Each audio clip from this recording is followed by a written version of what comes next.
Akhlaaq is about character and conduct in marriage. The decisions and behavior of husband and wife can either strengthen or weaken a marriage. A person's character is a blueprint for dealing with life's ups and downs. It's a set of personal rules that guide their decisions. The manner in which those decisions are carried out is referred to as one's conduct.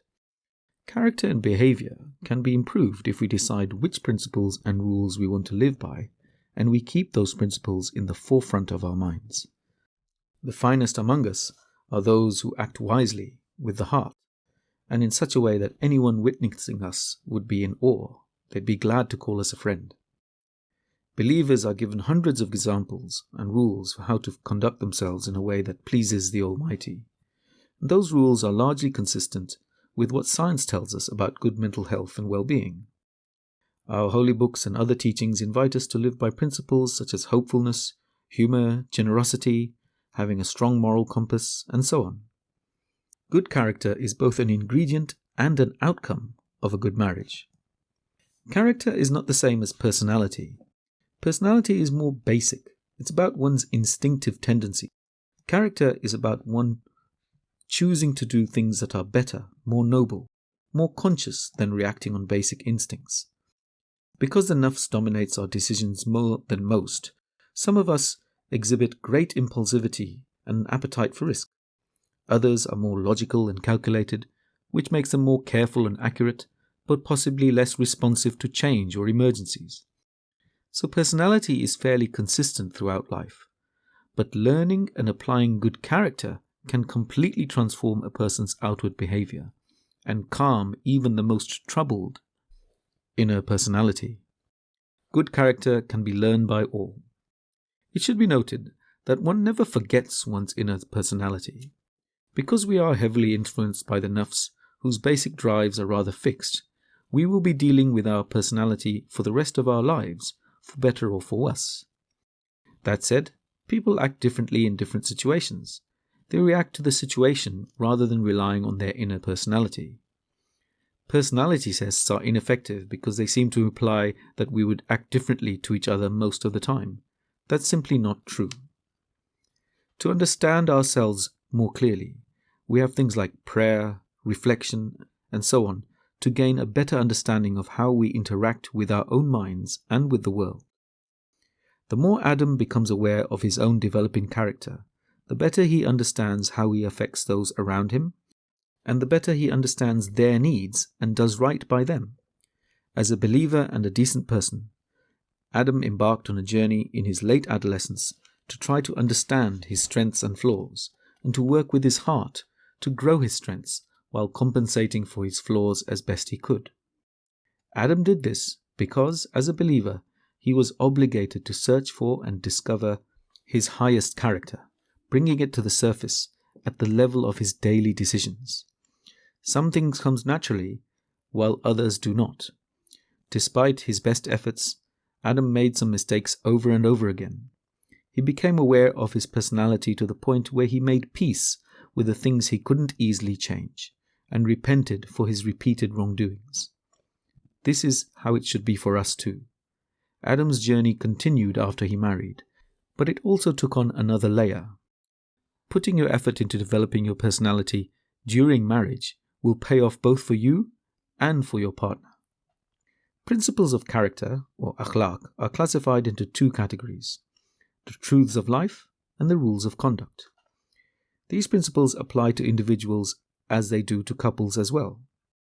It is Adam's responsibility to continue attending to himself, and this process is greatly aided if he continues to communicate with Allah through prayer, and if he does things that help him retain and improve his own well-being. In his marriage, as in yours, he will be responsible for the majority of his own well-being. He owes it to himself when he is single, but now he also owes it to his wife. It is his responsibility to look after himself as part of his contract with Eve, and the same is true for Eve. Adam and Eve entered each other's inner circle through marriage. They both tried to do the right thing by each other, and in their thoughts and reflections they encountered questions and uncertainties that were not fully addressed by the individual rules of character. Questions like, How much of my own pleasures should I now give up or keep? Or questions like, have I irritated my partner? What can I do about that? How much should I expect them to put up with my quirks?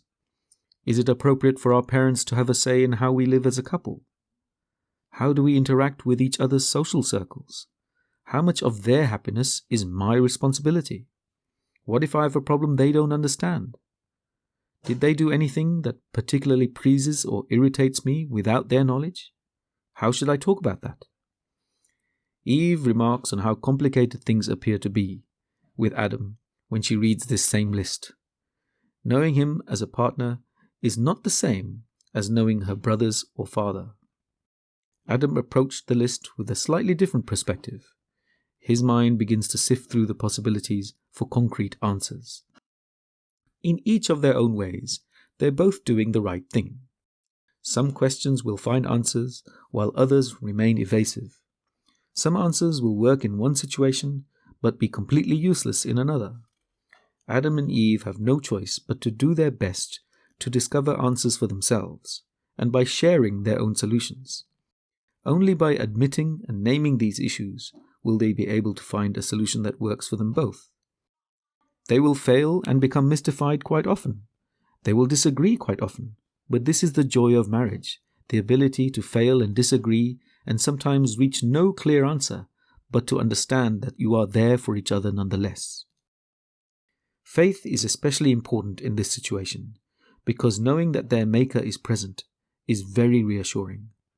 With God's help and remembrance, Adam and Eve can be more confident in admitting when they feel inadequate.